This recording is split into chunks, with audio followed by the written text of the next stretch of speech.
From the shores of Malibu where the waves are pumping, to the Great Wall of China, and back to the streets of Las Vegas where the UFC is coming. We are live. This is It's Time Radio, the show where we talk about what you think about but may be afraid to voice. Do not worry, we'll voice it for you. Everything's talked about at its time. Politics, film, TV, UFC, sex, drugs, rock and roll, you name it, we talk about it. We're here to talk about a very interesting subject and other subjects today. I'm here with my co-host, TJ DeSantis. Hi, TJ. Bruce, you were going to say we talk about things we don't even know what we're talking about. That's why we bring other people in to talk about those things that we have no idea what exactly it is we're talking about. And on this show, we're definitely going to need somebody to help us out. We're going to be talking about crypto, things surrounding crypto. Those of you who heard the name crypto, you've all heard about it. I guarantee you 90% of you do not understand it. So I've been called the crypto keeper. Oh, wait, no, that was the crypt keeper. Never mind. No, that's a different one. And hopefully that's not because of looks, which it's not the case, obviously. But it's because I got a funny laugh, maybe. I don't know. Could be. Well, speaking of funny laughs, we have our once a month, twice a month, how many times a year special co-host, Sammy Phillips, on the show. Sammy, how are you? I'm great. Thanks for that rousing intro. It wasn't as rousing as normal, was it? You've been here for like 13 years. I mean, that's good enough. Well, Sammy, I don't mean to upstage you, not that I am upstaging you, because you are the wonderful, the ever outspoken, sensual, beautiful Sammy Phillips. How's that?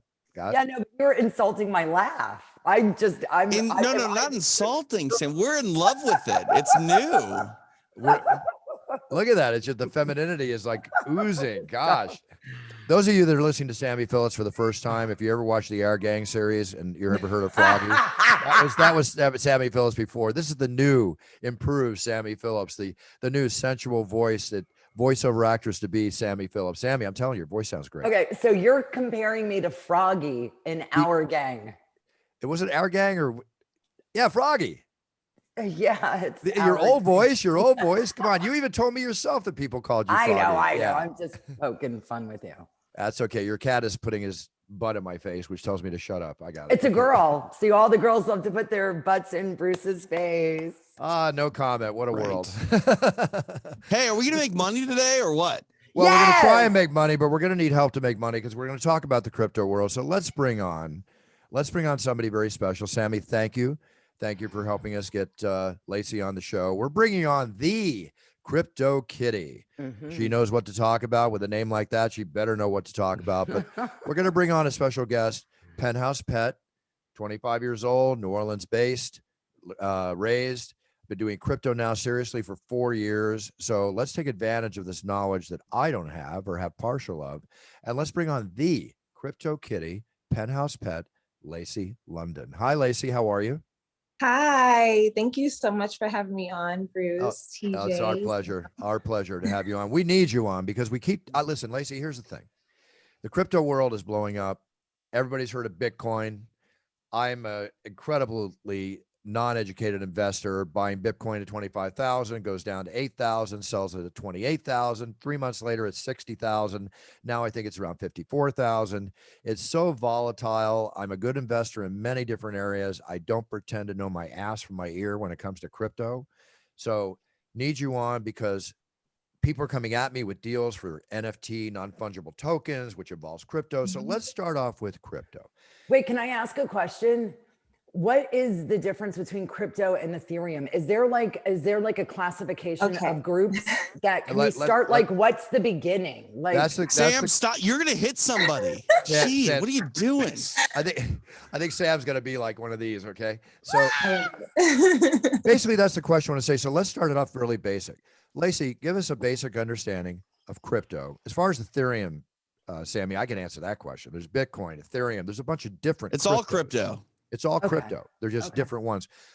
Lacey, let's get back to give us a basic education. We don't know what the hell we're talking about. Let's say. If that's not clear enough. Yeah, Okay, so let's do Ethereum since Sam loves Ethereum right now. Nothing like loving what you don't know what it is. That's me. Well, I love Ethereum. So Ethereum, okay. Isn't there two kinds of Ethereum though? There's Ethereum and then Ethereum 2.0 coming out, but it's still under the same blockchain. So cryptocurrency it's a lot of digital ideas. So it's digital these are all companies which you can get on Coinbase, and you can buy their coin or their token, which in a sense is kind of like stocks in that way, where you're following a company, you're investing in a company, but this more so is tokens in which you can actually use to buy things with. So Ethereum is one of the coins, and Ethereum creates smart contracts. They create blockchains. Blockchains are things which people can put NFTs, non-fungible tokens, their cryptocurrency on. So yes, so that is the basis of cryptocurrency. And there's decentralized, which means that it's not regulated by the government more so. And then there's centralized, which is what Coinbase, Robinhood, Binance, Bittrex, they are all considered centralized platforms. Okay, I have a question for you, Go ahead, Lacey. One thing I'll say is the Robinhood thing really took off with a lot of people because of the GameStop deal, and that's kind of how I started actually getting into crypto, because I downloaded the Robinhood app and was like, all right, whatever, I'll just throw a couple bucks every paycheck into cryptocurrency. You mentioned Coinbase, and I know Coinbase just went public and now has its own stock available for purchase. Would you recommend that people sort of stay away from the traditional stock market if they want to invest in crypto? Because I kind of feel like there's maybe the best of both worlds by buying Coinbase stock, because you're still in that crypto world, but you're still in a much more traditional sound investing strategy. I think that Coinbase doesn't have a coin, so you can't actually buy, like on Coinbase, there's no actual Coinbase coin, right? Right. So when you're buying into Coinbase, you're buying it as a stock. Right. I think that's cool if you're thinking, okay, I want to invest into a more tangible company, which Coinbase is, right? I personally love the Coinbase IPO going up because I wanted to invest, like you said, into something that's a little bit more stable, less volatile than cryptocurrency. If you've even looked at any of the cryptocurrency, it'll come from, like Bruce was saying earlier, it'll come from 10,000 to 20,000, back to 15,000. And it's we're talking a lot about of 2 movement. days time, you know? Yes, Yeah. it's a lot of movement, but stock is a little more stable. So I have both. And I think everyone should. Well, that's, they call that diversifying. So, which is always a key thing. I bought the IPO Coinbase when it came out. I'm down about 10%, because obviously bought it when it shot from 250 to 400 or whatever, and then it recorrected itself, which is the case. The crypto situation is, I love investing, and as they know on the show, our listeners, I invest in memorabilia, movie memorabilia, sport card memorabilia, guns and artifacts. They hold their value and go up very, very steadily. This volatile thing, it freaks me out a little bit. I mean, to buy crypto at 55,000, let's say, and then it shoots down, or buy it at 61,000, whatever it's at. Now it's down to 54,000. It could go down to 45 and back up. You're at the high end though, Bruce. Like that's Bitcoin. Like my buddy made $4,000 over Dogecoin last weekend. Yeah, no, I understand that there's the other where it's all about where to go, but it's just, you're stepping into a volatile fire of investment, and you have to be willing, just like sitting down, in my opinion, and tell me if I'm wrong with this, Lacey. I look at this, even though it gives a return, it's almost like sitting down to a blackjack table. Okay. It's like, I could make money here, I could lose money, whatever. It depends, Bruce. I got it, TJ. It's a long-term effect. There's all these great investments, but it's so volatile. Be prepared to lose as well as win, and hopefully you average out in average out in the black, not in the red. Do you know what I'm saying by that, Lacey? Wait, 1 second. Do you know what I'm saying about that, Lacey? I mean, is there a single cryptocurrency that's guaranteed to go up, or is it all volatile? Okay, so I think that I got into Ethereum at $300. Ethereum's at 2,200, a little bit over that. What's today? I'm sorry to ask, Lacey, but I'm curious. What's Ethereum Classic? Because that's the one I'm looking at, and that's at $37 and some change per coin. Okay, so here's another thing too. On Ethereum, people can create other tokens. They can create other platforms, right? Because Ethereum holds the blockchain, which is smart contracts, and this is the platform in which people are building their coins on. So it branches off. So it's a branch off of Ethereum. Just like if you see Bitcoin and it says Bitcoin Japan and it's a different price, that just means literally what the economy is for Bitcoin in Japan. That's it. Okay. So when you see those variations, it's literally just variations of what they've built on their blockchain. Okay, can I jump in, please? Yeah, of course. Okay, because I know nothing about nothing. What is a blockchain? Is it like a group of roots of a plant and then everything springs off of one long chain? And then these crypto things get stored there? And what happens if everything just implodes and then all of a sudden there's no record of this chain and your money and the coins that don't really exist, that you can't really get anything with because none of it exists? Well, blockchain, let me start with your first question. Okay, because I really don't understand this. Blockchain is basically, so blockchain is more so along the lines of, it's kind of like, how can I put it in adult terms? No, you put it in kids' terms too. That's fine. I'm a child in terms of this. So put it in as simple terms as possible. So imagine you had a website, right? And your website provided a service. Maybe this service is to be able to track your payments. Like I give a payment to you, you want to see that actually tracked, right? But like a Venmo? Kind of like a Venmo, but more since like, it's kind of more like an information arena. Okay. It's more like where all of the information goes and you can like track all of your information on. So with a blockchain, it's more like people can get on here on this platform that Ethereum has created in order to build their tokens on a safe, secure net. Does that make sense? What do you use those tokens for? So you can buy them to be on a blockchain, but what can you really apply them to in real life? So the cool thing is the NFTs. That is what you can buy any of these tokens with. If you go on OpenSea, which is a NFT marketplace, NFT is non-fungible token, by the way. And you can use Ethereum per se. So I'm trying to see how I want to explain this. I thought an NFT was like a collectible. NFTs are collectibles, but it can be digital collectibles, it can be physical collectibles, but they're using the Ethereum blockchain in order to sell it. So on OpenSea that's the marketplace to it. Or there's Rarible, which is what Naughty America and Brazzers and those other companies are using now to make NFTs. And then the way that the cool thing about NFTs is that you can track everything. So if one person buys something, you can say, okay, this thing has one owner, this baseball card. Bruce said he likes to collect baseball cards.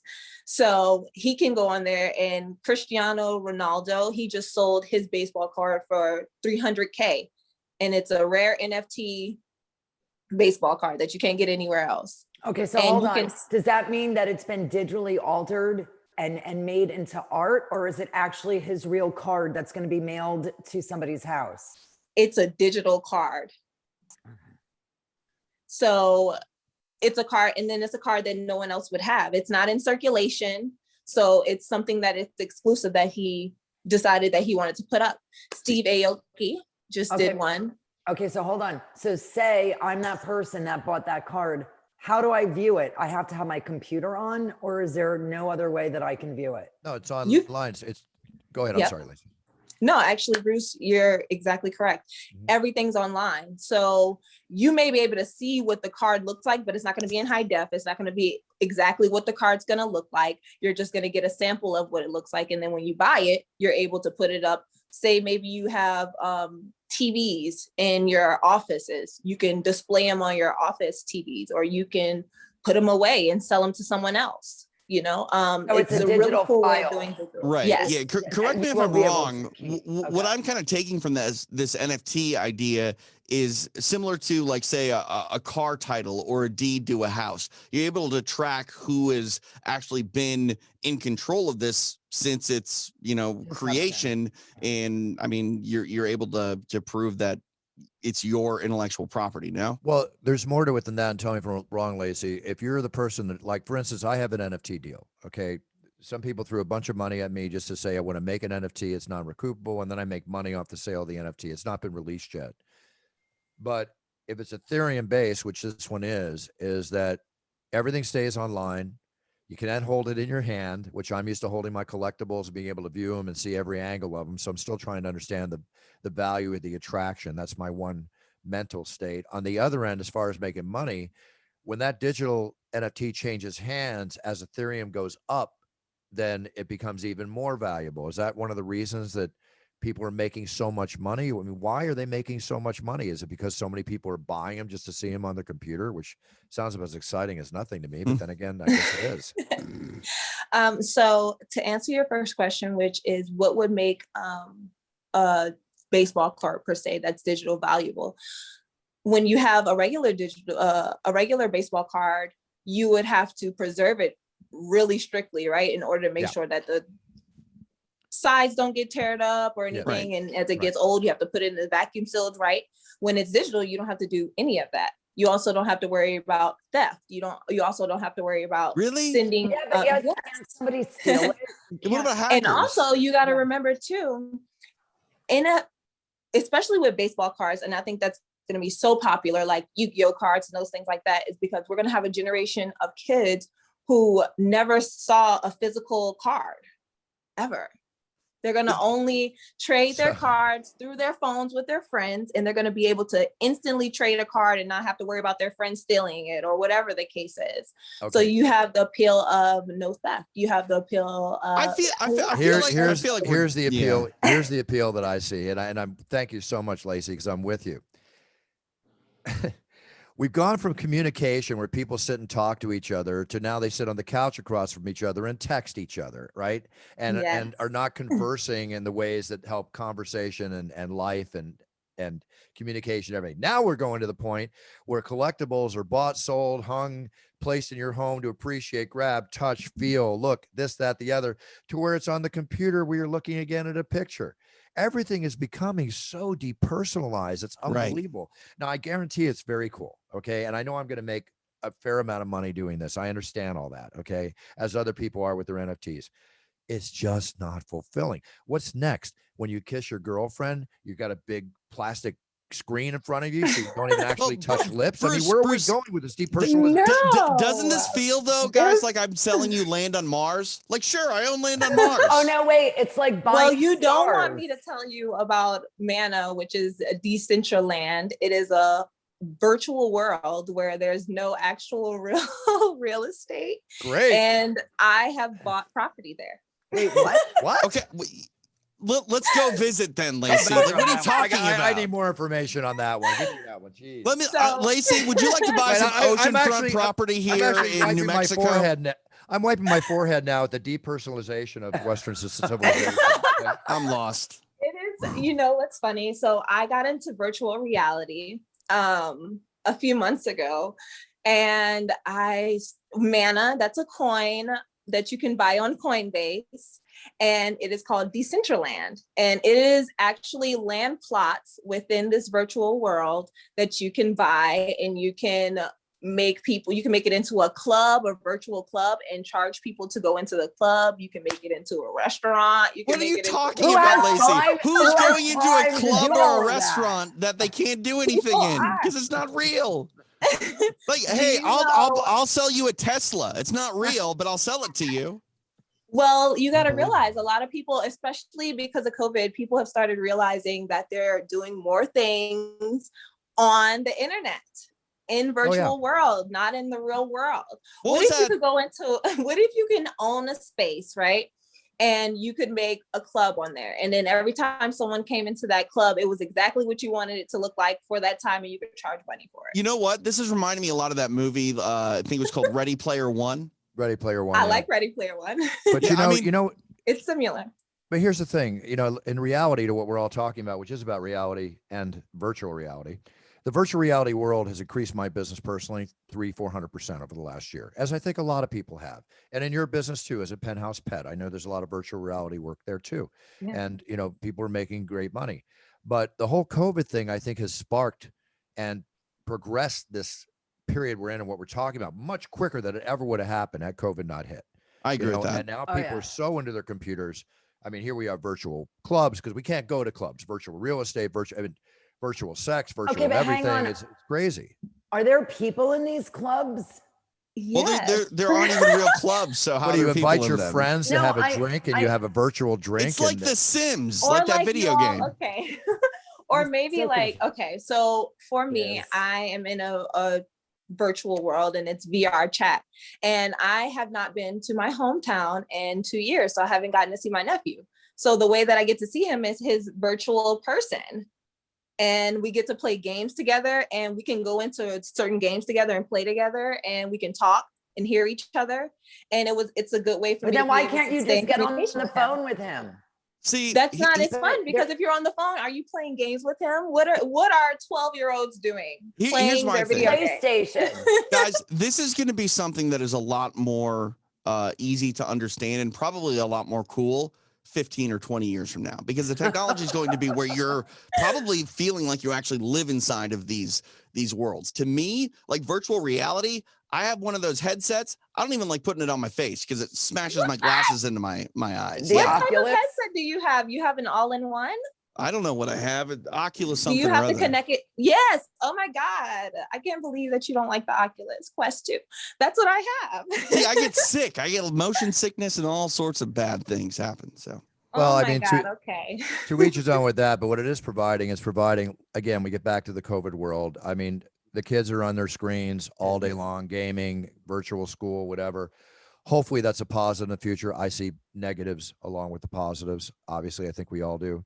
It's a matter of you on a personal basis, but this is opening a whole new world. People are making a whole bunch of money doing it. And I think even when COVID eventually opens up to where we're back to some form of normalcy, I don't think we'll ever be quite back to 100% normal as we used to be. This is a whole nother world that's opened up. I love it and I hate it. Reason I hate it is I hate it on the depersonalization. I just think it's not teaching things that we learned when we didn't have all this stuff. But then again, you got to let that go, Buff. No, I am, but that's when I finish. But then again, it's teaching stuff that we didn't know because we didn't have it. So there's this plus and minus, and you got to find that perfect. I agree with you, Bruce. There. I agree with you. I think, Bruce, hard. You'll like it more. What if you could offer your fans something that's exclusively from you? No one else has it. You don't think that's personal? Oh, yes, it is personal. I'm doing that. It's called NFTs.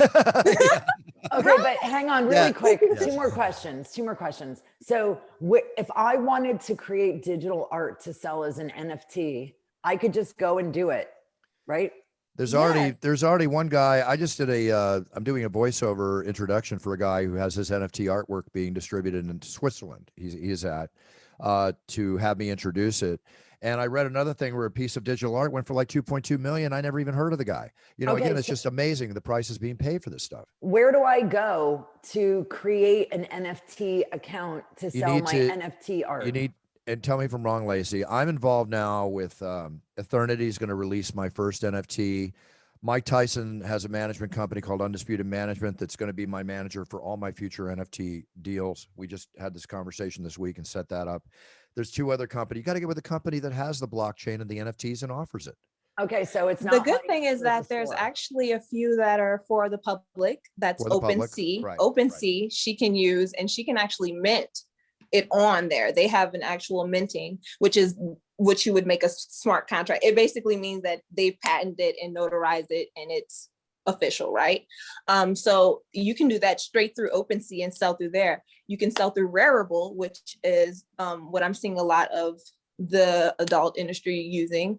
And then if you're looking for high-end stuff, like Bruce was saying, there was a $69 million digital art going on Christie's. So that just got sold. And yeah, there's a few places that you can do on your own.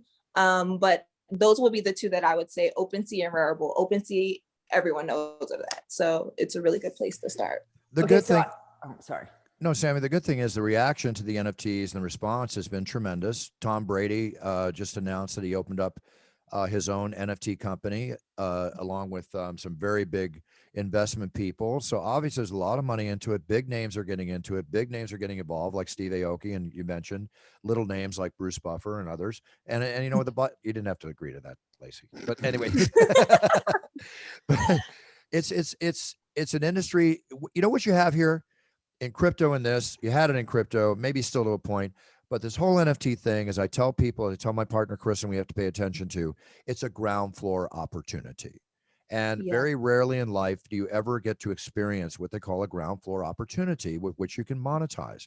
And whether you're a quote unquote popular star, celebrity, lesser in the form of what people consider celebrities, just yourself, it's giving everybody a chance to potentially make money, whether you make one and make money off it, or whether you buy one and your investment pays off.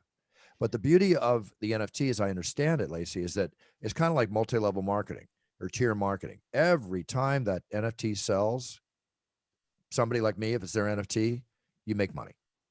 Yes, I think that that's one of the biggest benefits to it, is that we could possibly use NFTs for residual count. Exactly. I think it's very hard to say that a company is giving you what they're supposed to be giving you, but with an NFT, with OpenSea, or even just, you can look up a token and you can see when this token was sold, who was sold to, how long it was sold, how much it was sold for, and you'll always be able to have that. Fraud is like not even possible because everything has an ID number. That's what I was thinking about, Lacey. I think that is one thing. It's hard to wrap your head around to understand what all of this is, because it's not something physical that we can understand. But at the same time, it's also way more secure because of that same reason.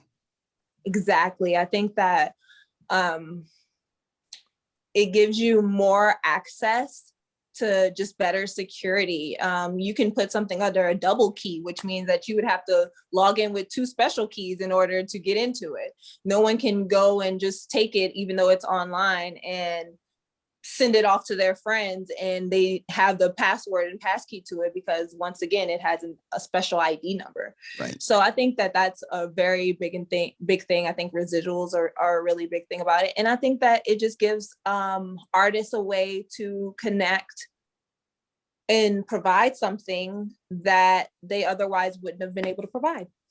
I have to jump in, please. I have to. Go ahead. So Sam. a token, is it just a series of numbers and letters? Is that how you look it up? Is that how you name it? Or does it actually have a name, the token? It has an address, which is a series of numbers, letters, lowercase capital, lowercase uppercase. So moving on. I downloaded Coinbase because you and I had talked about that a while ago, and I thought, let me get a jump on it. And I did nothing, because let me get a jump on what? I don't know what to do. So it says, welcome to Coinbase, get started. There's a watch list, and it says Bitcoin, and it says it's down 1.15% at 55,368. So does that mean that each share of Bitcoin is 55 grand? Lacey, let me try this, Lacey, because I want to make sure I'm understanding too. Yes.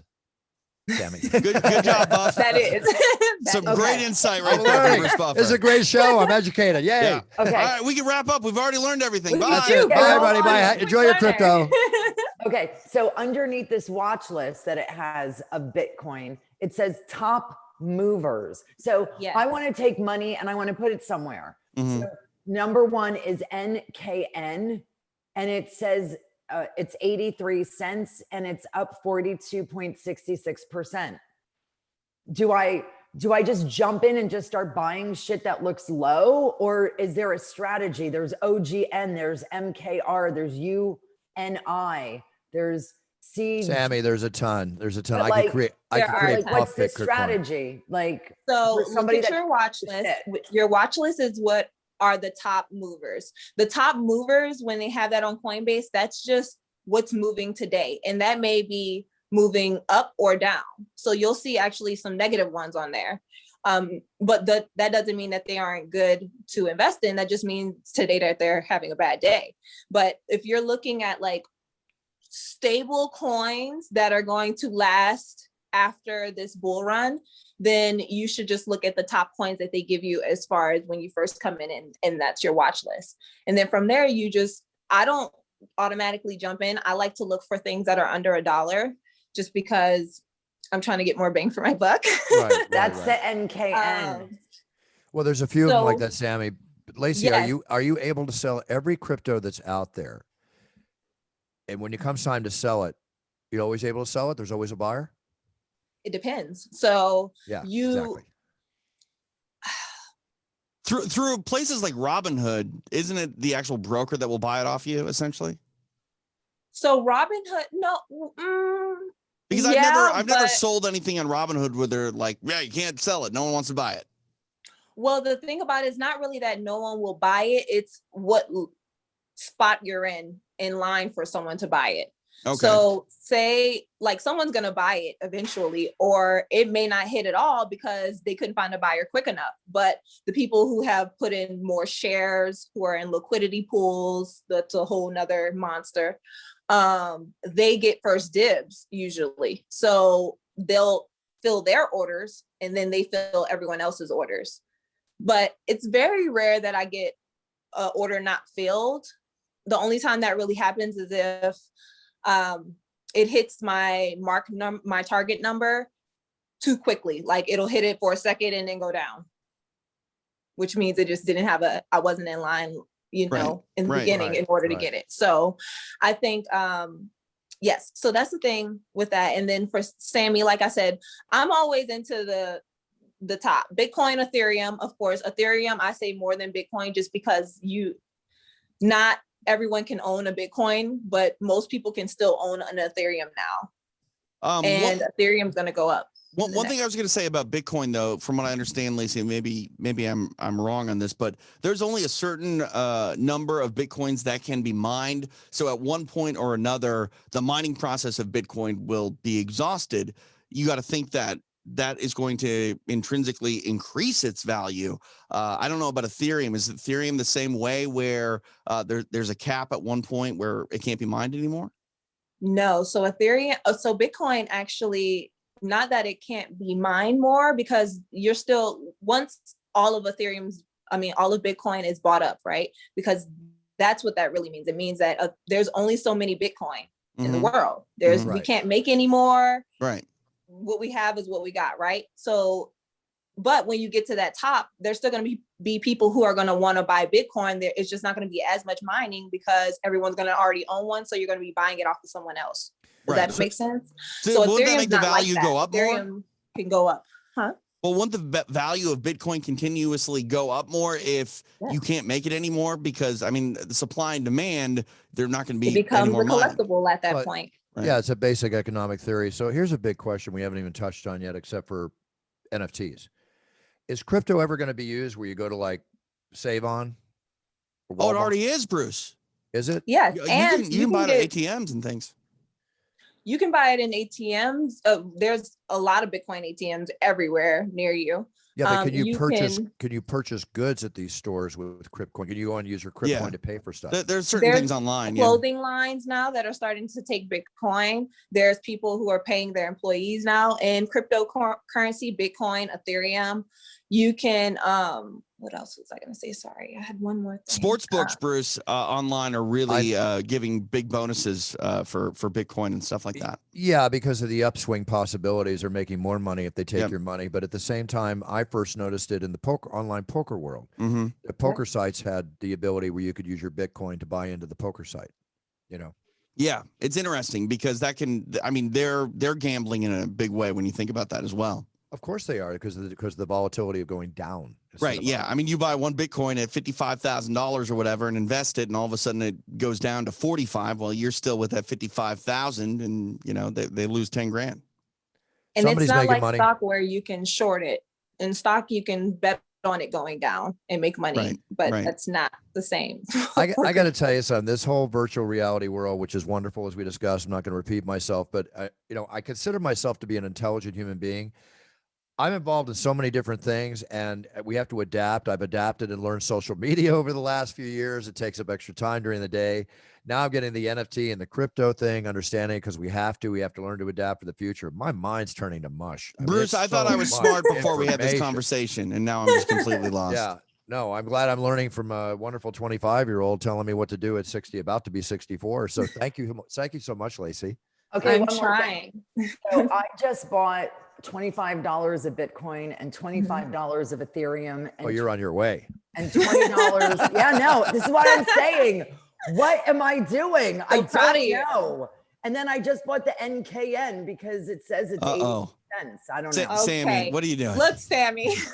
Calm down, Sammy. Then what happens? When you're buying stuff. Okay, so here's the main rule that I like to look at when I'm trying to buy crypto so that you can understand this. Okay, so how long has it been here? You can press on go. Okay, so go on Bitcoin. You see where you see Bitcoin? Press it. Okay. You should see a map that pops up, right? Yeah. Now your map should say 1 day, 1 week, something like that. 1 month, 1 year, right? And then you can tell, has this even been around for a year? Has it been around for a year? How long has Bitcoin been around? Can you see it? Yeah. Bitcoin's been around since like 2004. Okay, great. So that's your way of kind of looking to see, okay, is this something worth investing in? Because then you can look at the chart and say, okay, this has been around for a year. It has a certain circular supply, which means it says at the bottom circulating supply. That means how much money is being moved 19 at that million. moment. Right. So that's really good. I like to look at things that are in the 10 million and up thing, but no more than 50 million, just because I want to get in early on it. And I'm always looking for something under $1. I want to look for something that was going up prior to the bull run, because if it's going up prior to it, then it has a chance of lasting it afterwards. What's kind of like a penny stock? Yeah, exactly. Which, by the way, are some of the most volatile stocks to buy. You can lose your hat with. Well, if you buy too many. I actually had IPSI, which was a penny stock, Innovative Payment Solutions.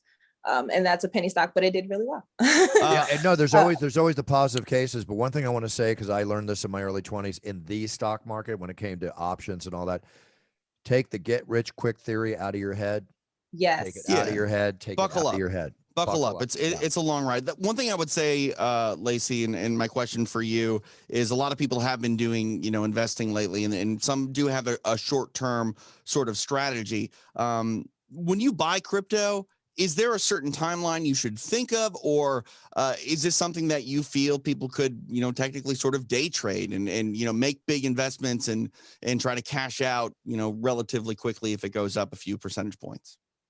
I think that if you have the money and you're good at day trading, then it's definitely better to me to day trade on crypto versus stock, because it's so much more volatile on a day-to-day basis. Right. I personally am a hodler, which is a person who holds their coins and never sells.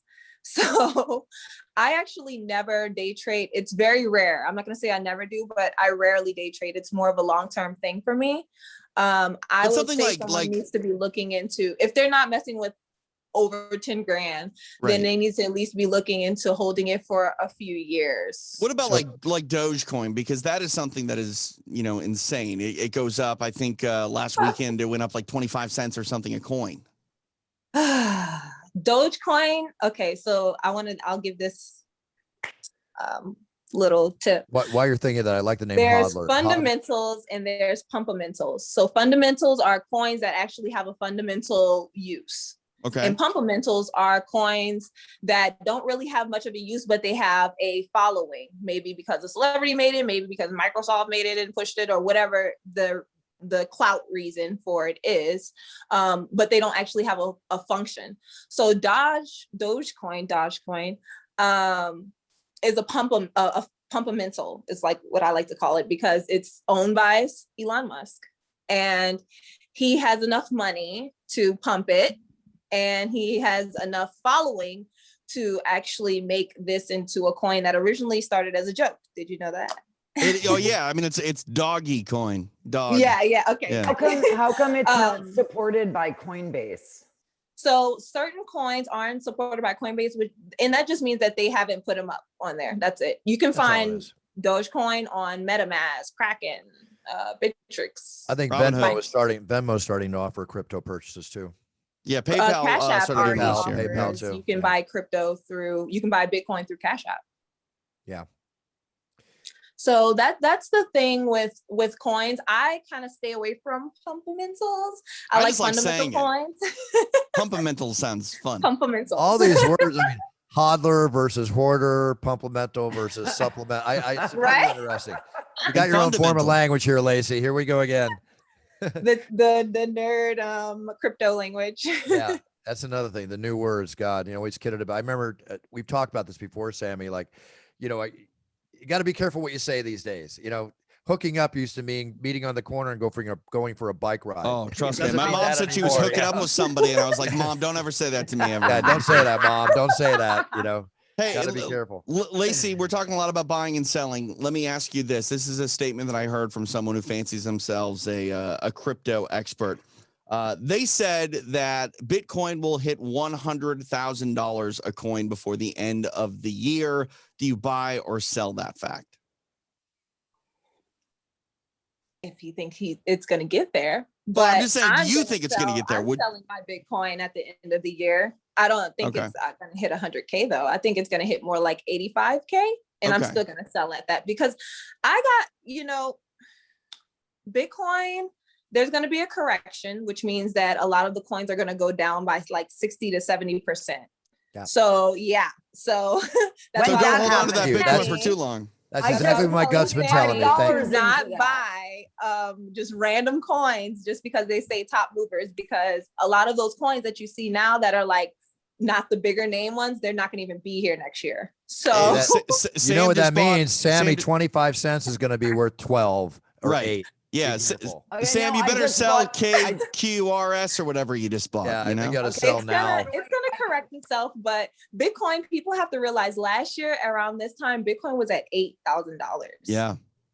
Think about that. I remember I bought it at 25 and it went to 8. It was a nice feeling. If you bought it at 8 though, if you bought 5 coins at 8, like you're buying houses and cars now. Hey, there's a million Kool-Aid stories in the naked city. We could talk Kool-Aid all day long. Let's just talk facts and reality. What about a naked city? What are you talking about? Have you ever heard that term? It's very volatile, but I think that once again, that's why I'm a hodler. I'll watch the stock every day, but I don't like to mess with it too much because then you start losing more money than you're gaining. Exactly. TJ, in answer to your last question, there used to be a TV show called The Naked City, which was a story about stories and court cases in the big world of the naked city.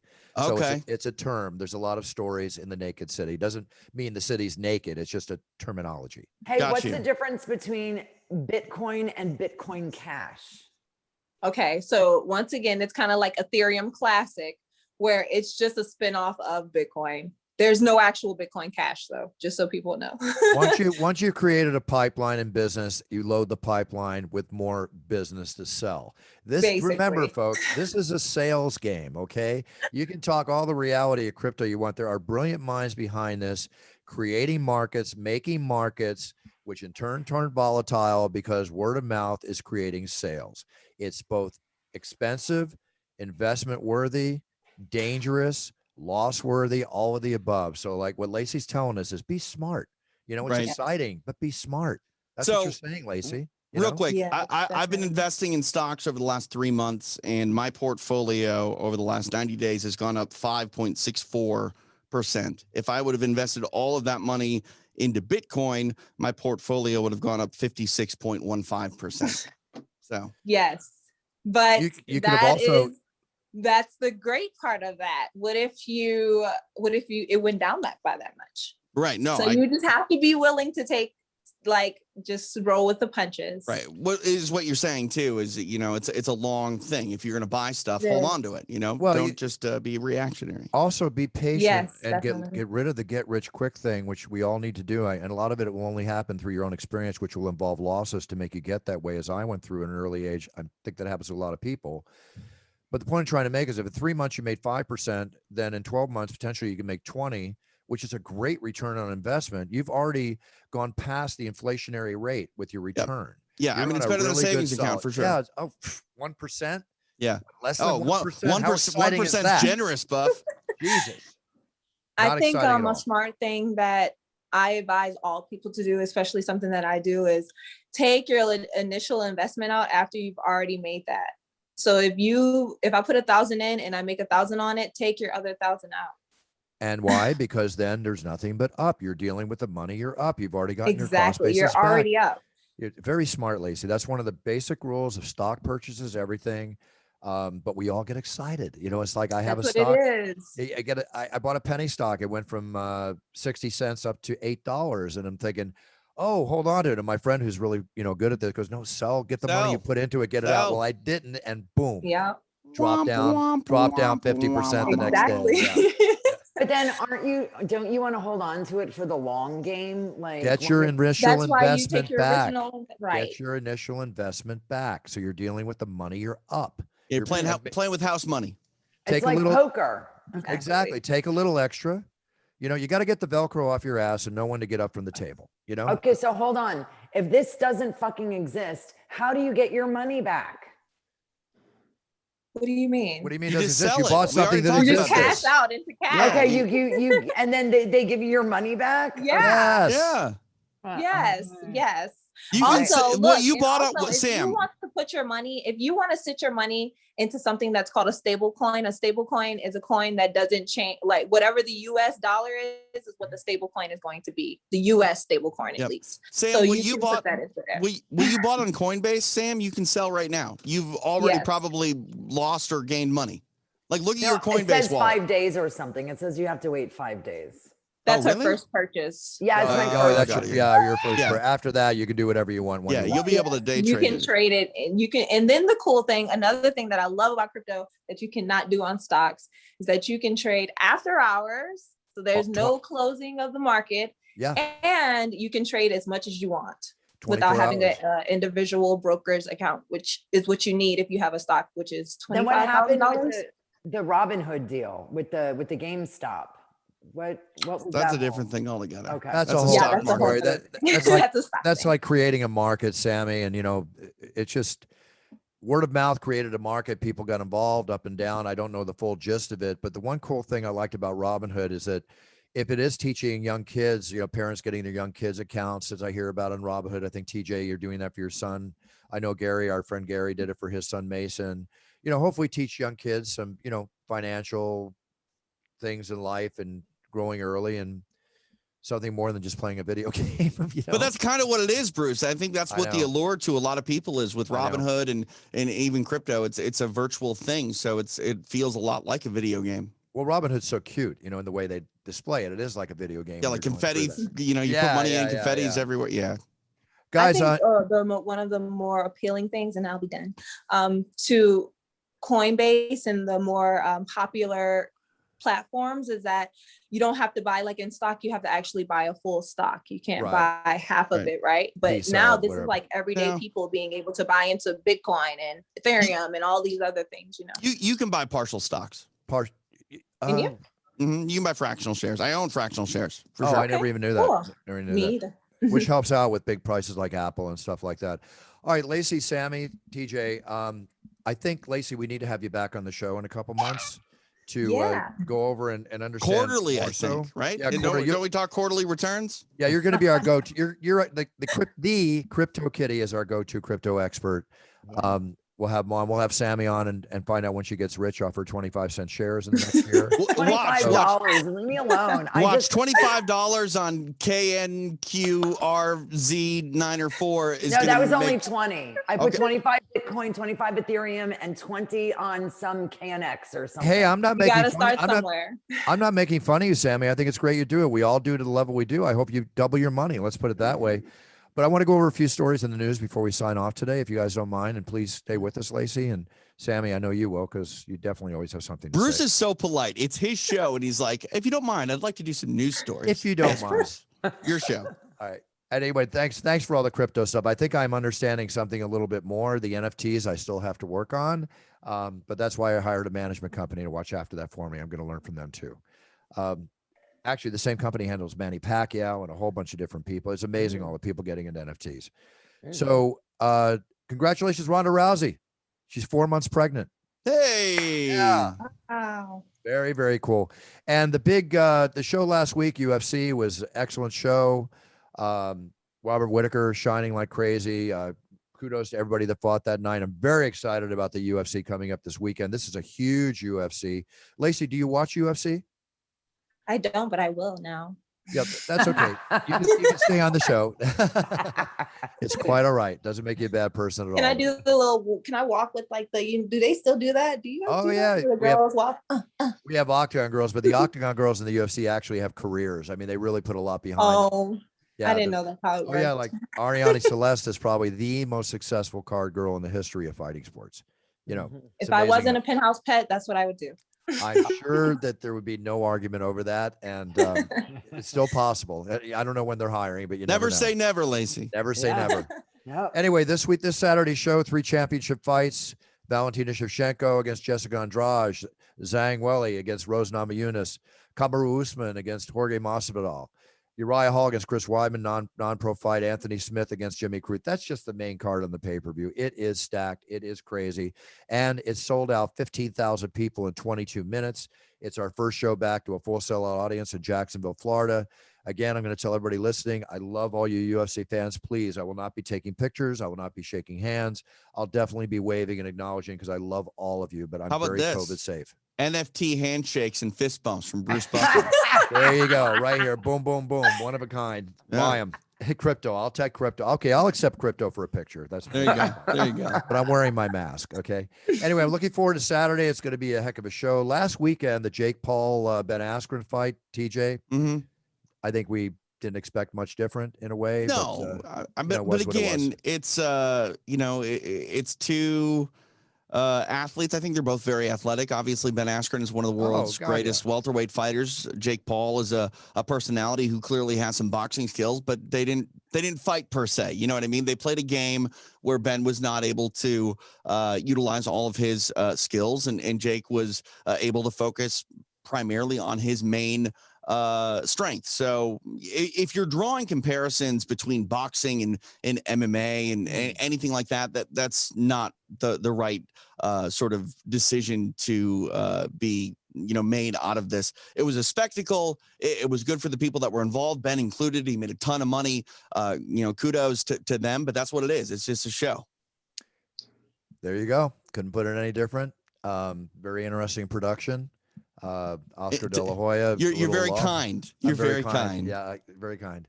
But there's 2 more shows planned. Thriller's going to be coming on. I have Michael announcing for the next 2 shows too. And go do it. I'm happy for all of them. Go do it. But all good. Let's be real about what it is and what it isn't. Exhibition versus professional boxing. 100%. That's the best way to look at it. And there's no harm in that whatsoever. We talked about it on the show before. I have an interesting 4 days ahead of me. I leave in the morning to go to Las Vegas. I land at about 11. I get tested, quarantined for 3 hours. And at 3:00 tomorrow, I will be playing the TV show Poker After Dark. Oh, great. Wow. I'm going to be playing Phil Hellmuth, Daniel Negreanu, 2 of the most famous, most winning poker players in the world. And Maria Ho, a friend of mine. She's also a professional player, a few others. We're each putting up $10,000. In crypto. In cash. Okay. And we'll get a certain amount of chips. We'll play for probably 6 hours. Last time I played on Poker After Dark, I got second.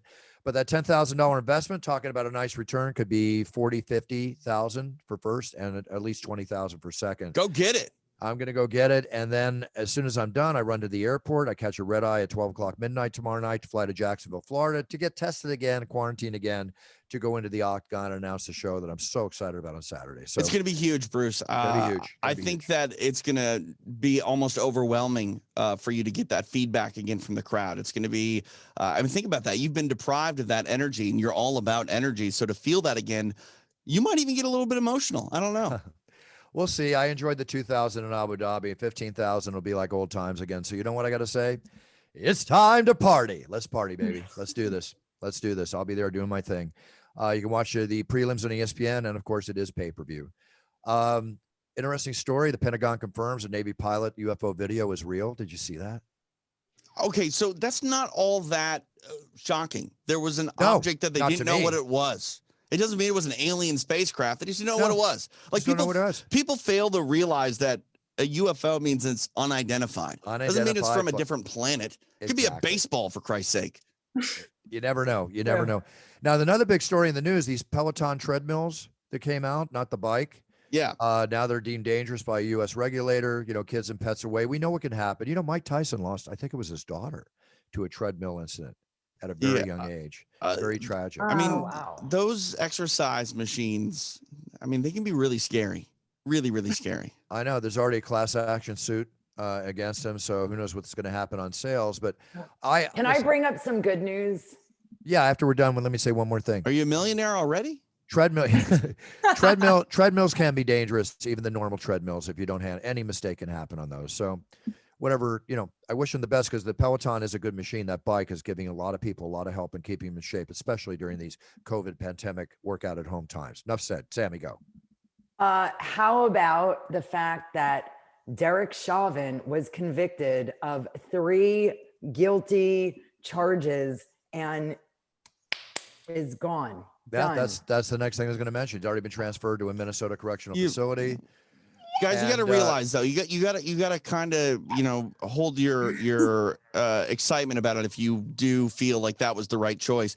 Sentencing is still to be handled. I mean, he could get out in 5 years. Honestly, no, there's no way. No, it's up to the judge. It's the maximum he's going to be in jail is 40 years. That's the max. Yeah. One charge is 40, one charge is 20, one charge is 10. All to be served concurrently. Gotcha. Still, for me, it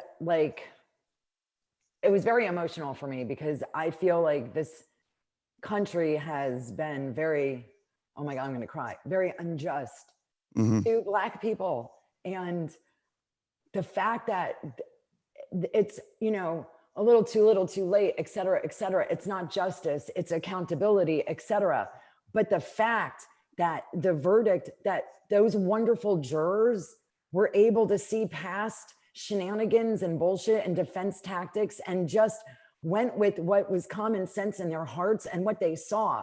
Yep. And thank God for that teenage girl who filmed it. God bless her. That is the reason that this was even a conviction. Yeah. Well, I think to add on to what you're saying is we've been through so much up and down turmoil over this case in the last year.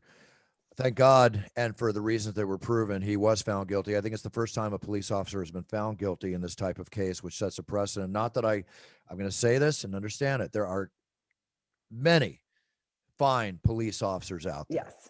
There's always one apple in a bunch of 10 or 2 that ruin it for everybody. In this case, it was horrific. He's paying the price as he should. Sentencing and all that will be settled. The bottom line, he was found guilty.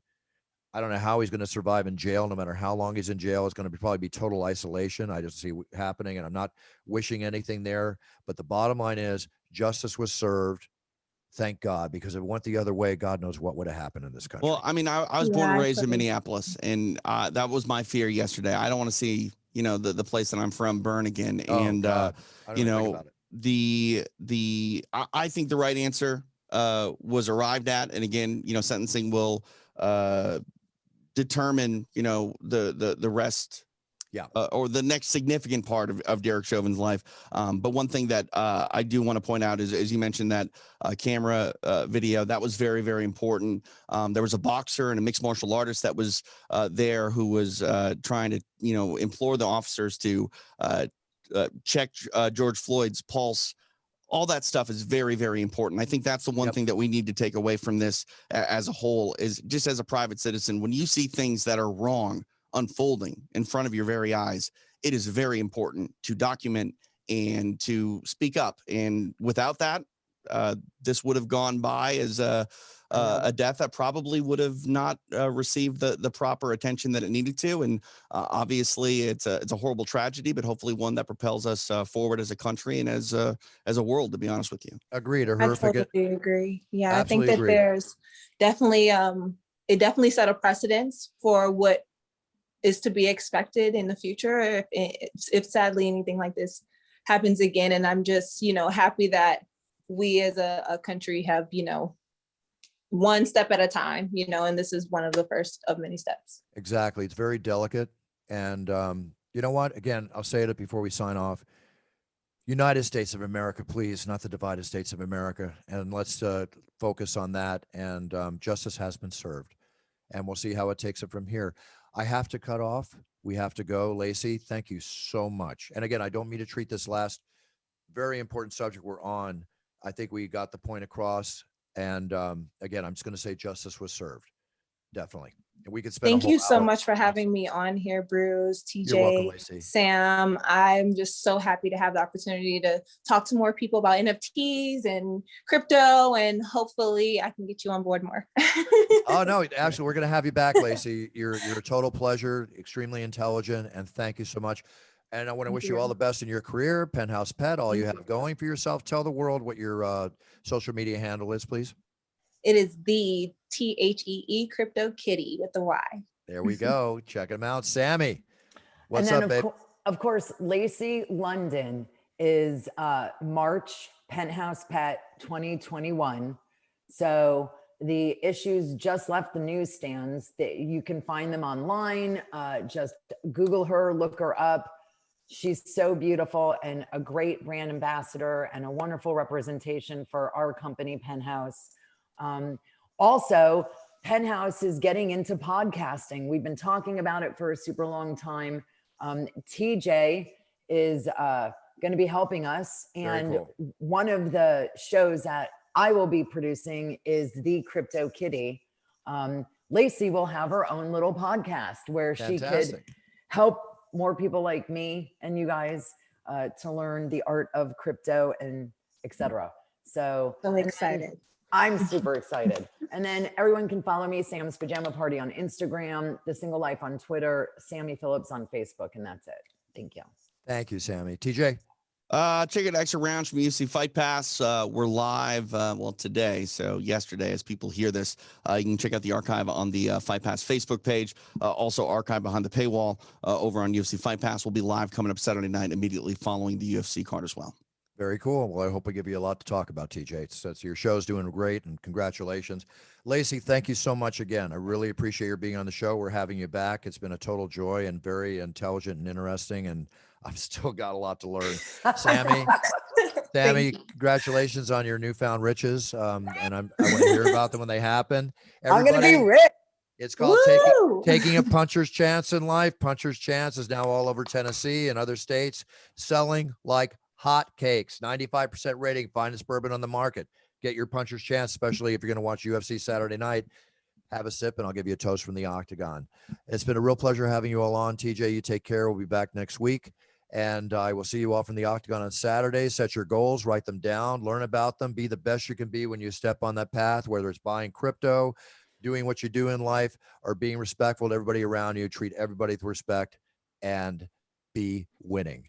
Be the best you can be. Then you're winning. That's what we're all about on It's Time Radio. That's what we're all about today. Thank you again, Sammy. Thank you again, Lacey. TJ, as always, thank you again. Buffer out. Have a great week. See you Saturday from the Octagon.